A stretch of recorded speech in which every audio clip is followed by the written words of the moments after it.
There is still time to correct this most grievous misunderstanding, Mr. Carter. The dagger of Amon-Ra must be returned to Egypt. Stay out of my way, or I'll thrash you within an inch of your life. Surely you can find a way to accommodate everybody's wishes. Who are you to tell me what I can do with my own property? Your property? What authority did you have? The authority of the Egyptian Antiquities Service.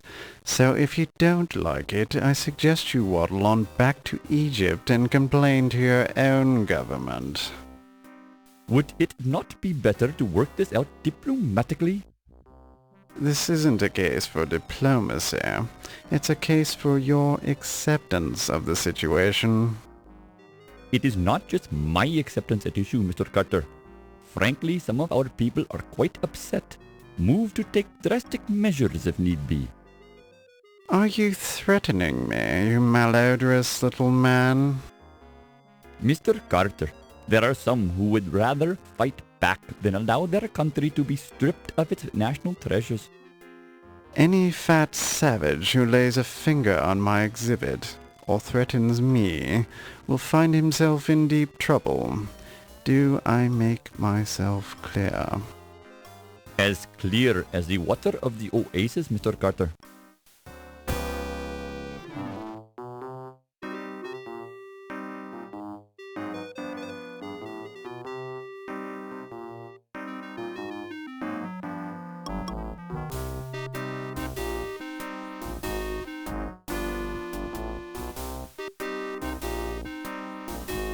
Be careful with that steamer trunk, young man. It's exceedingly valuable. It sure is heavy, Mr. Carrington. You got gold bars in here or something? The contents of my trunk are not your concern. Now be a good lad and take it to my taxi. The Countess is waiting.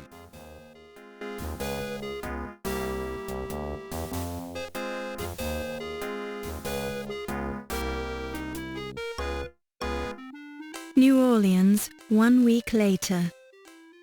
Are you sure you've got everything? Yes, Daddy. You've got Sam's address at the paper? Yes, Daddy. You've got the money I gave you? Yes, Daddy. Don't worry. Put some money in your shoe. New York's a big city, and there's a lot of crime there. Look, I'm going straight to the paper. What could possibly go wrong? Let me give you a little more money, just in case. Dad, I've got to go. Godspeed, Laura. Call me as soon as you get there. I'll be fine, Dad. I'm going to make you proud of me. I already am, honey.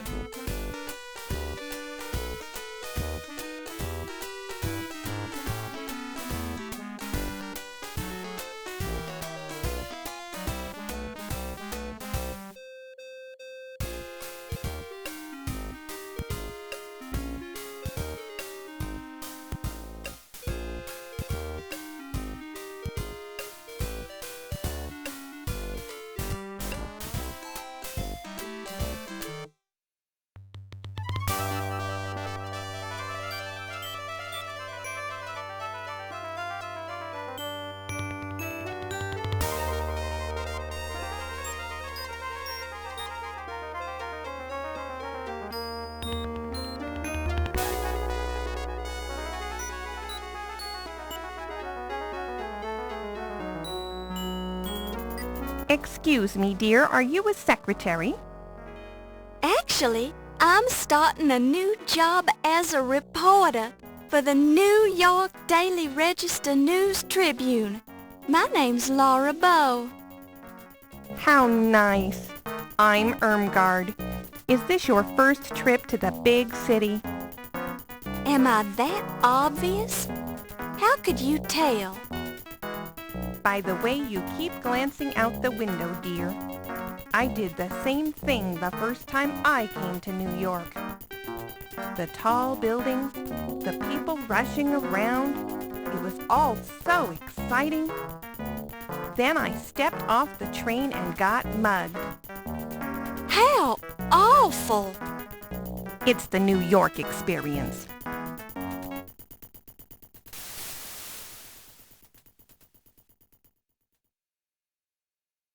Thank you, dear. You're very kind.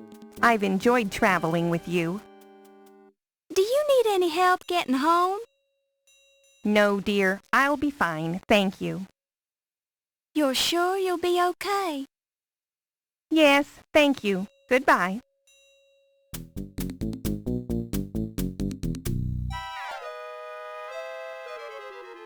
Goodness gracious! My suitcase! Can you spare a dime, miss?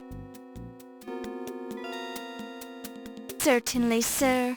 I'm always ready to help those who are less fortunate. Well, that's just peachy. Give me all your money then.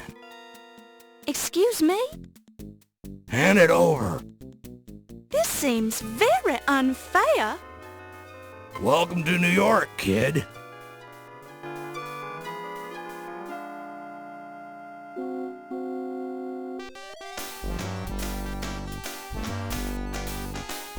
I'm not gonna let a little bad luck ruin my day. Hello, New York. Laura Bowe has arrived.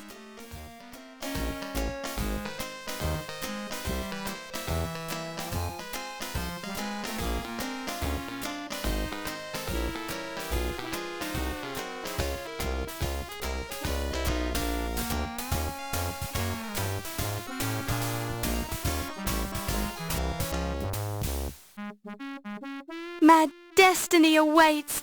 Nothing can stop me now. I really want to thank you for hiring me, Mr. Augustini. For hiring you? I don't even know who you are. I'm Laura Bowe. I believe you know my father, John Bowe. Ah, John Bowe's daughter. Now I remember. How is he? He's fine, and he says hello.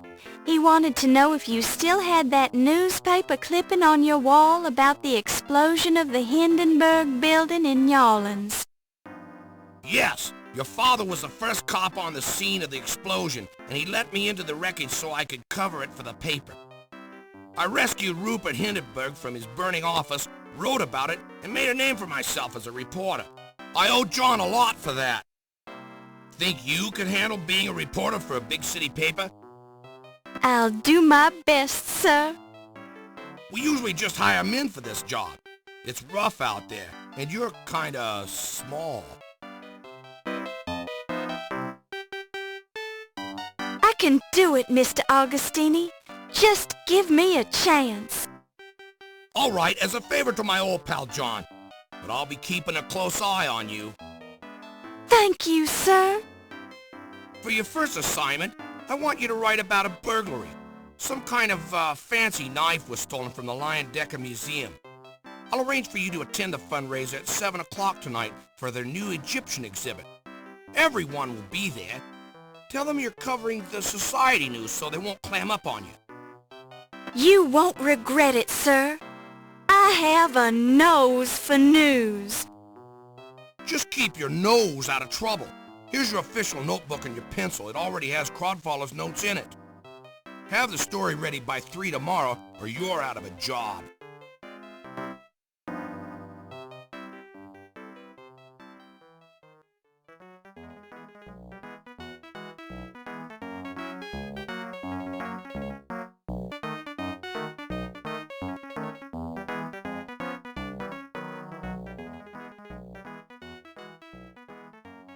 Laura Baines, right? Laura Bow, sir, and I believe you have the advantage. Crodfaller Rhubarb, ma'am, though you can call me Rube. So I suppose you've already met Sam. Yes, he's very colorful. Don't let him shake you. He's tough on the outside, but inside he's got a heart of stone. I'm sure he... Pardon me? What did you say? Never mind, just pulling your leg. Why don't you take this desk right here and we'll get you settled in. That's very kind of you. Mr. Augustini sort of left me on my own. I have to start on this story about a burglary at the Lion Decker Museum.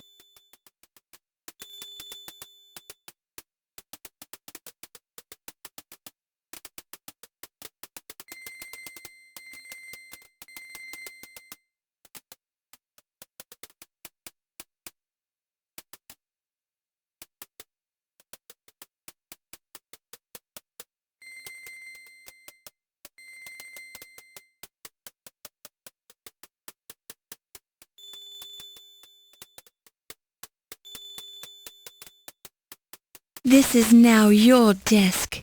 It's very old and looks like it hasn't been cleaned thoroughly in years, but it's sturdy and serviceable. You peel up a corner of the blotter to reveal a small key. You pick it up and place it in your purse.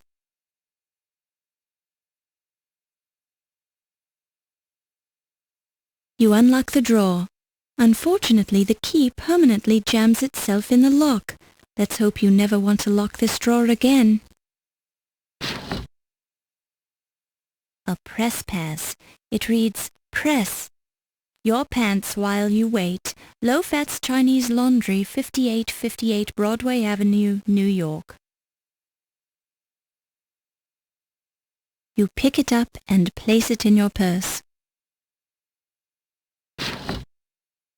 Don't touch it. You don't know where it's been. You already have plenty of pencils.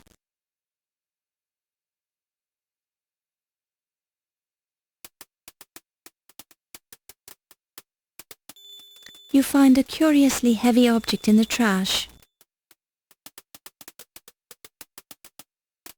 This baseball has been autographed by Bob Ruth, Babe's unknown younger brother. Bob never made it out of the minor leagues because he was incapable of violence and therefore would not harm a baseball by hitting it with a bat. Bob eventually quit baseball and became a successful psychiatrist.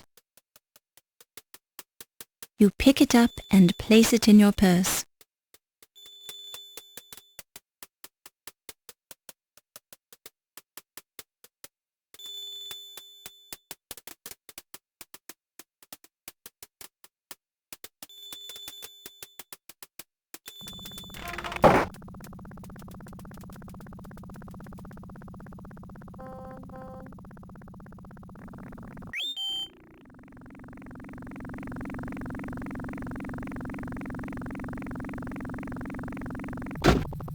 Greetings, madam. I can motivate you to your destination if you can prove that you're a reporter or if you have American currency.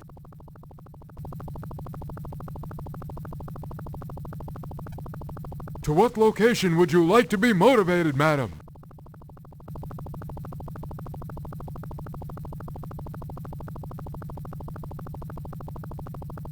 Have you read that new book by Carl Sandburg? It's Abraham Lincoln, The Prairie Years. Actually, it's the first 2 volumes of a 6-volume biography, and I find it quite stimulating reading. Thanks for traveling with us, madam. Have a pleasant day.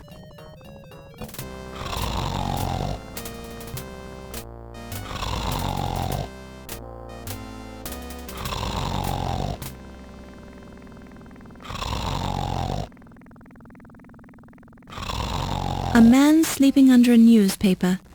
Judging by the strong smell of alcohol, you deem it wise not to light a match in his presence. Excuse me, sir. Don't bother me, lady. I'm sleeping.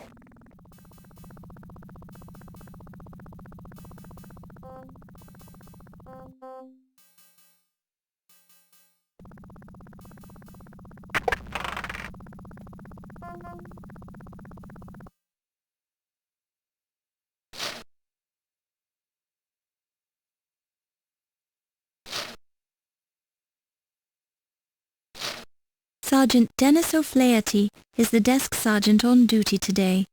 He's shuffling papers, putting on a good show of looking busy while his mind is elsewhere. Pardon me, I'm looking for some information.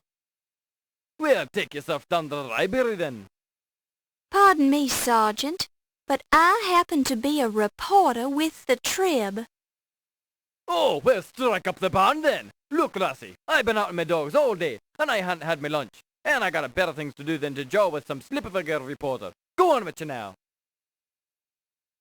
Excuse me, but I really need some information. The desk sergeant ignores you, though his stomach growls impatiently.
The paper is full of old news and a valuable coupon.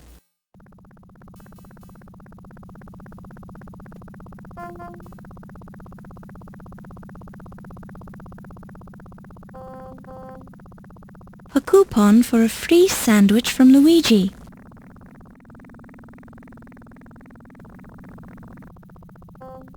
You pick it up and place it in your purse.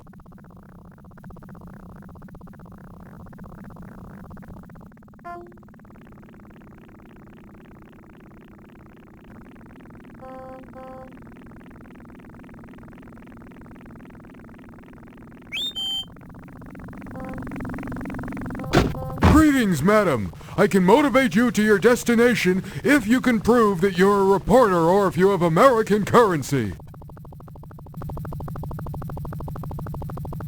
To what location would you like to be motivated, madam?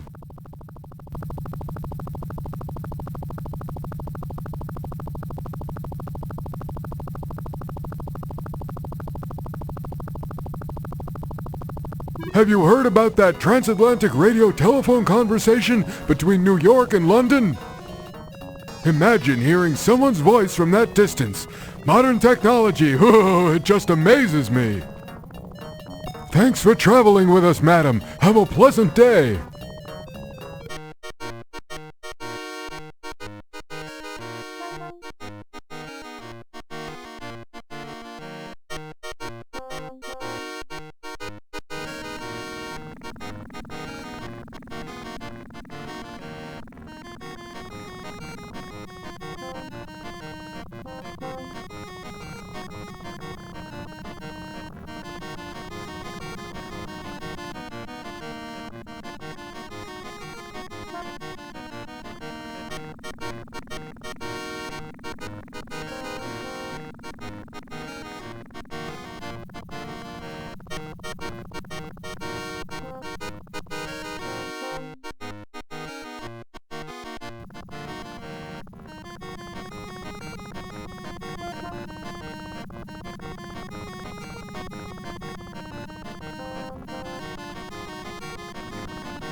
I believe I would like a sandwich.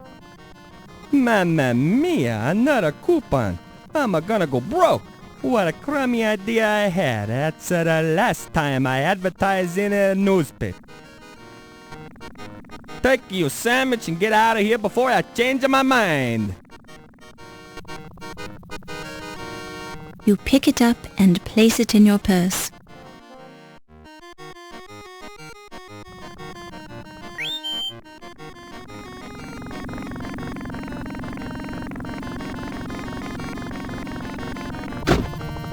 Greetings, madam. I can motivate you to your destination if you can prove that you're a reporter or if you have American currency.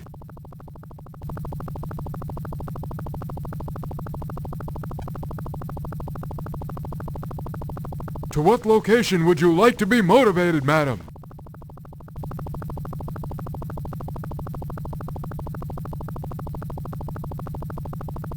Have you heard about that transatlantic radio telephone conversation between New York and London? Imagine hearing someone's voice from that distance. Modern technology, oh, it just amazes me.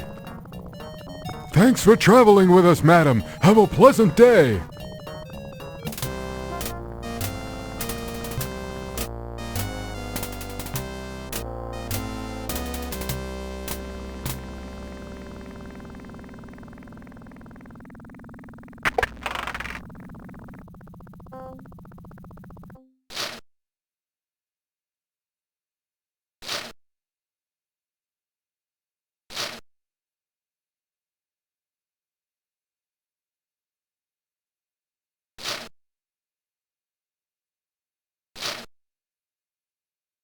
You look so hungry. Here, take this. Sure, this is going to be a sandwich on rye. Bless you, lassie. Don't mind if I do. Sure, and it tastes fresh too. Mmm.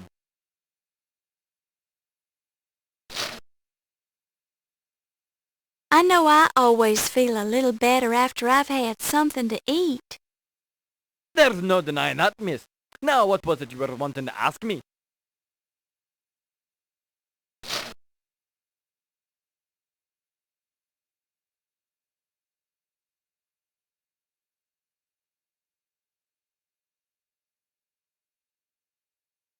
Do you know anything about a Detective O'Reilly? I should hope to tell, miss. What with him being the detective on duty here today? His office is right over there if you wanting to talk to him.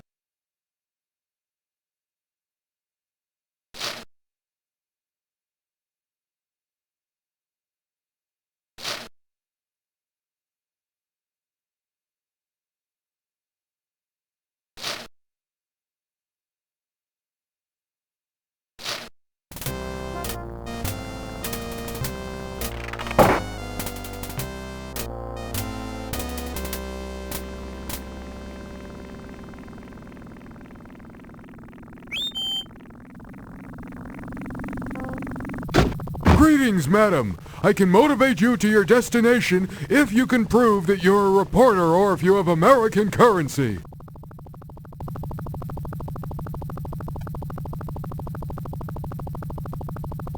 To what location would you like to be motivated, madam?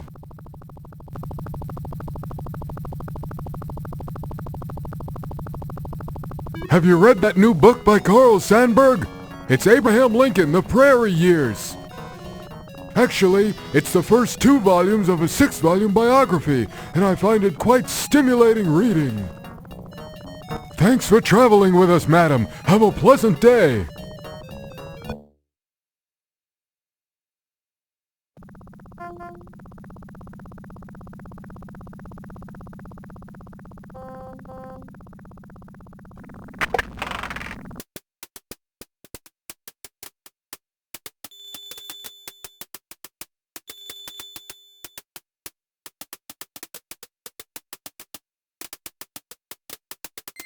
I hope I'm not intruding.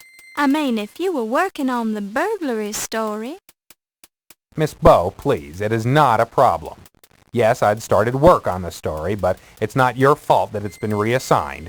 That's just something I'll have to take up with Sam. Thank you, Mr. Rube.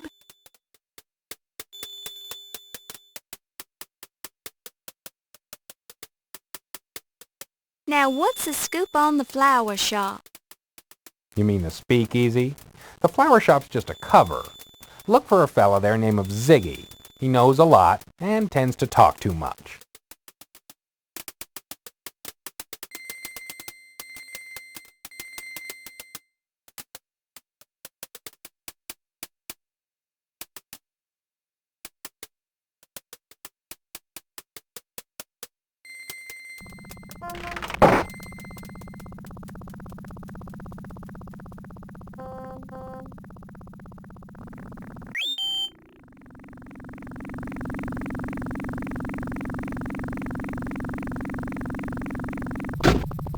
Greetings, madam. I can motivate you to your destination if you...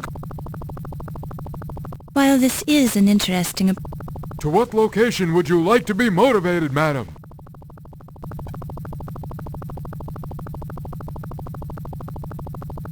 Have you read that new book by Carl Sandburg? Actually, thanks for travel.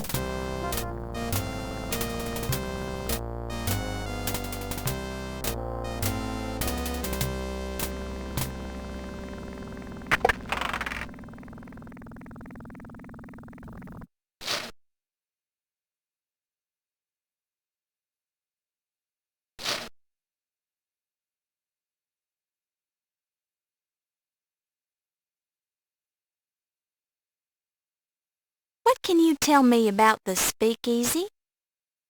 Now, I don't know anything about a speakeasy. Not in this town. We run a clean city here. But there are some nice places where a lady like yourself can sit and relax and enjoy a bit of the high life, if you know what I'm saying. Of course, some of these places are restricted, don't you know? So you'll have to be giving them the right signs so they know you're okay. But just mention it Charleston, and you're in like Flynn. You got that now? I think so. Thank you kindly, Sergeant. Don't mention it. And I mean it now. Don't you go mentioning it. Not to anyone.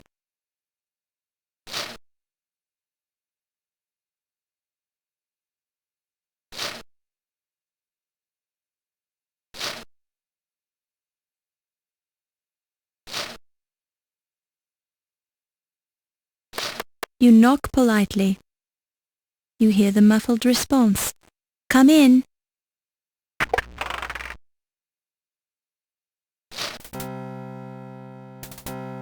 Sure and begorra, I'm Detective O'Reilly. What would you be wanting then, lass? I'm Laura Bowe from the New York Daily Register News Tribune.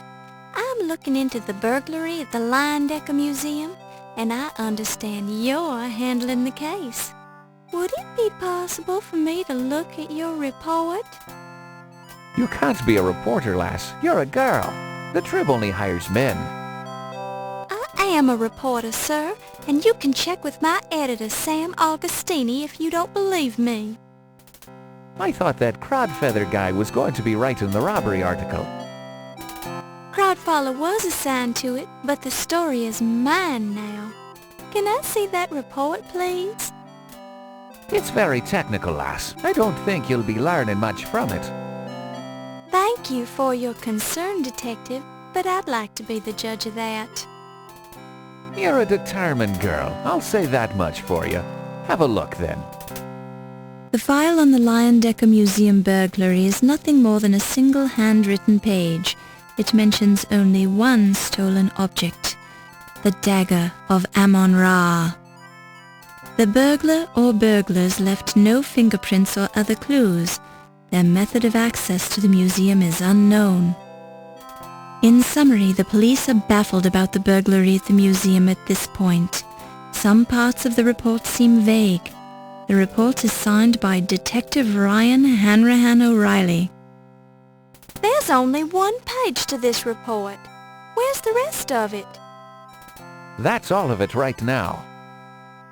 It's rather vague, isn't it? Good police work takes time, and I'm a very busy man. I haven't had time to follow up on the burglary. So what if a museum loses a knife? There are people being murdered left and right in this city, dropping like flies. Cars are being stolen, booze is being smuggled into speakeasies. Pedestrians are being mugged, firebugs are burning down half the city, they're running out of grapes at the corner market, and I've got a headache. And you know who gets to investigate all the crimes in this district? Me! So I don't need any nosy reporters hanging around telling me my reports are vague, girlie. Well, excuse me. Talk to the desk sergeant if you have any more questions. I haven't got time for you right now.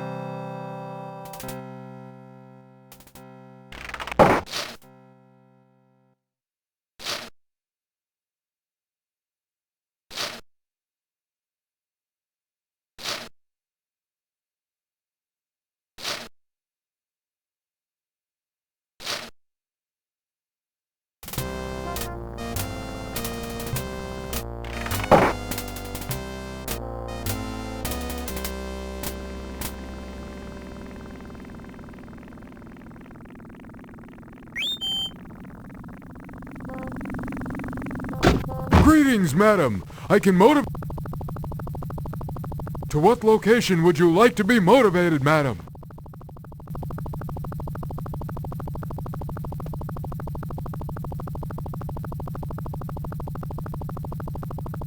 Be careful of the sticky spot on that seat.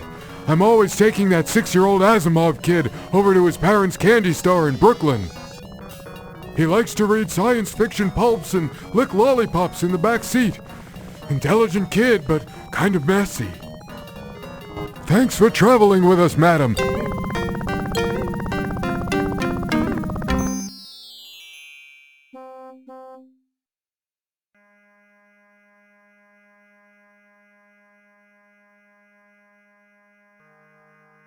This youngster looks like a real roughneck. He appears slightly older than the other two boys, his brown hair wild and unruly, and a look of studied indifference on his face. The indifference is heightened by the nonchalant way he's burning ants with a magnifying glass. This little boy is trying to set fire to ants. He's shabbily dressed and poorly groomed. He's peering intently at the panicking ants on the sidewalk. You see a rotund, unhappy-looking boy. The other boys, who are industriously setting fire to ants with a magnifying glass, seem to be tolerating his presence, but largely ignore him.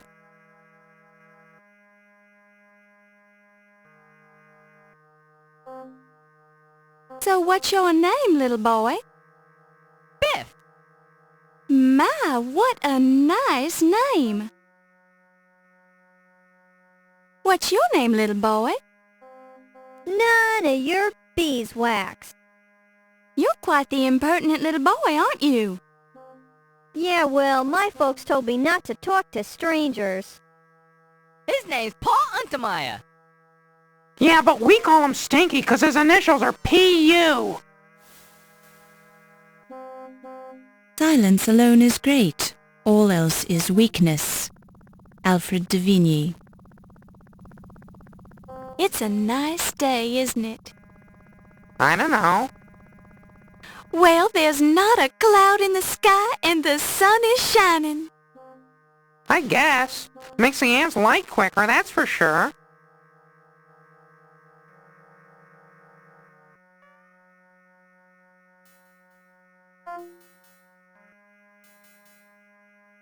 Sorry, lady. I don't think my friends are your friends, or vice versa. This nifty baseball wouldn't be of any use to you, would it? I don't know. Let's see it. Not bad. I'm not sure about this Bob Ruth signature, but it's not a bad imitation. Stitching integrity is about 89%. Want to trade? That's just what I was thinking. I could use that magnifying glass you boys are using. Hey, Scram, we're using this glass. Have we got a deal? Okay, why not? Here you go. Hey, what a jip! Now how are we gonna moidalize these ants? Ease up, Stinky. We're almost out of ants anyway. Then we'll go to Old Man Meadow's place and bust up his windows. Yeah! Thanks, lady. Pleasure doing business with yous. Thank you, young man. You pick it up and place it in your purse.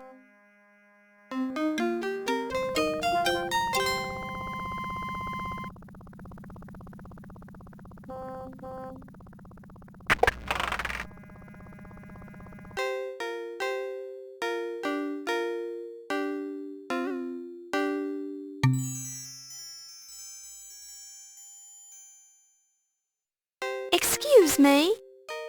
Yes, please. I was just wondering, do you work here? Yes, ticket, please. Pardon? Ticket, please. You here to pick up, yes?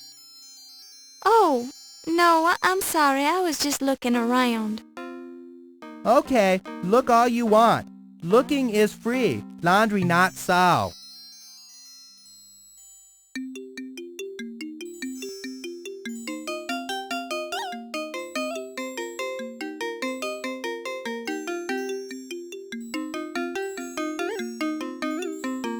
Ever been to the Decker Museum? Of course, low fat big contributor to museum. $2 every year. Some customer also work at museum. Wolf Heimlich, security guard. Very important. Anybody else from the museum ever come here? Yes, let me think. Woman doctor, Greek name. Olympia something. Magilakati Miklos? Yes, that's it. Olympia Miklos. Not know what she do at museum, but she work there. She and Mr. Heimlich sometime come in together. Have you been there recently? Not been there in, must be almost a year. Whoa, time to send in another $2. Besides Mr. Heimlich and Dr. Miklos, are any of your other customers museum employees? Not think so. Oh, wait, how could I forget?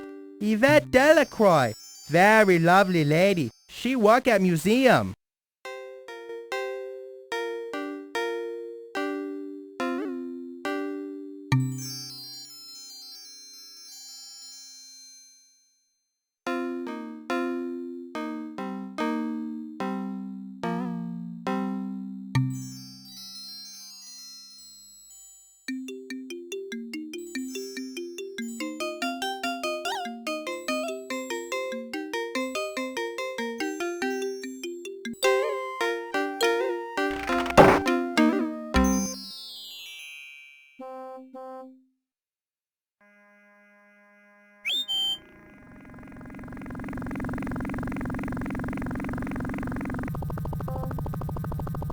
Greetings, madam. I can motivate... To what location would...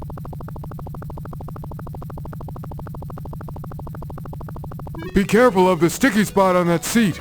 I'm always taking that. He likes to read... Thanks for travel...